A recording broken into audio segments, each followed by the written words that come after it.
আসসালামু আলাইকুম। আজকে আমি আপনাদের সাথে শেয়ার করব শুটকি বোনাটা।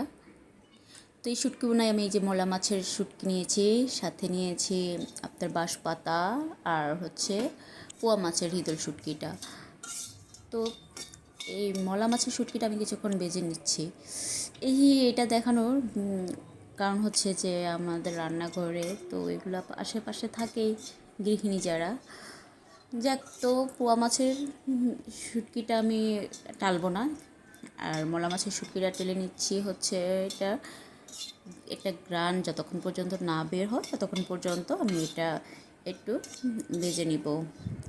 ভাজার পরে তো এটা আমি ভালো করে ধুয়ে এরপরে একটু গরম পানি দিয়ে ধুয়ে নিব, যাতে ভিতরের বালুগুলা পরিষ্কার হয়ে যায়। ধোয়ার পরে আমি রান্না বসিয়ে দিচ্ছি। এখান দিয়ে তেল দিয়ে পেঁয়াজ দিয়ে দিয়েছি।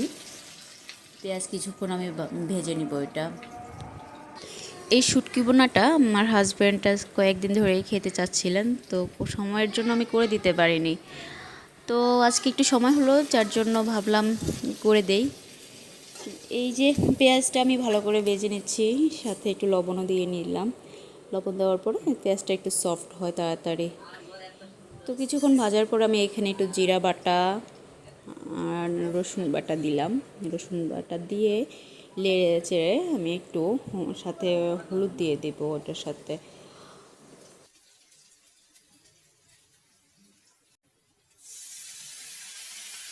যে হলুদ দেওয়ার পরে আমি পানি দিলাম, তারপর হচ্ছে একটু ধনিয়া গুঁড়া দিলাম।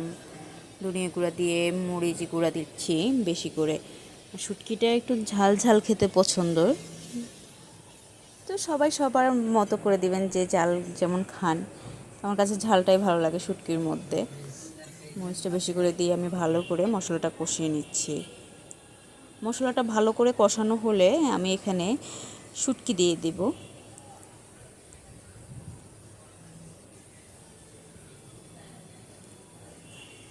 একে একে আমার সবগুলো শুটকি দিয়ে দিয়েছি। তো এখন ভালো করে আমি লাড়াচাড়া দেব মশলার সাথে, যাতে মিক্স হয় ভালো করে শুটকিটা।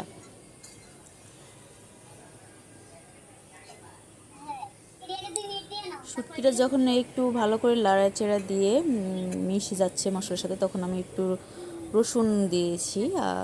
এই রসুনটা খেতে আমাদের পছন্দ আর কি, আমরা ঘরে সবাই এটা খেতে পছন্দ করি। এভাবে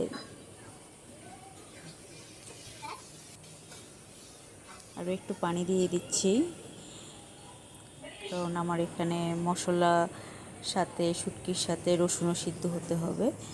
তো এই মশলার সাথে শুটকিটা লাড়াচাড়া দিতে দিতে শুটকির যে হিদলের শুটকিটা আছে এটা নরম হয়ে গেছে।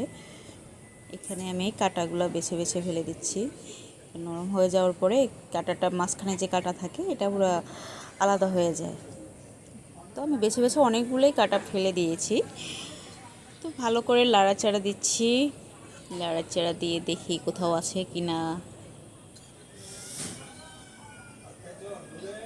আমি আরও একটু পানি দিয়ে দিচ্ছি, আমার রসুনটা ভালো করে সিদ্ধ হয়নি। তো আর একটু পানি দিয়ে আমি দিয়ে একটু ঢাকনা দিয়ে ঢেকে দিব।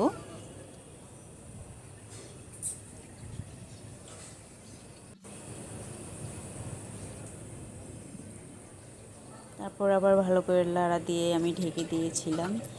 এখন হয়ে আসছে প্রায়।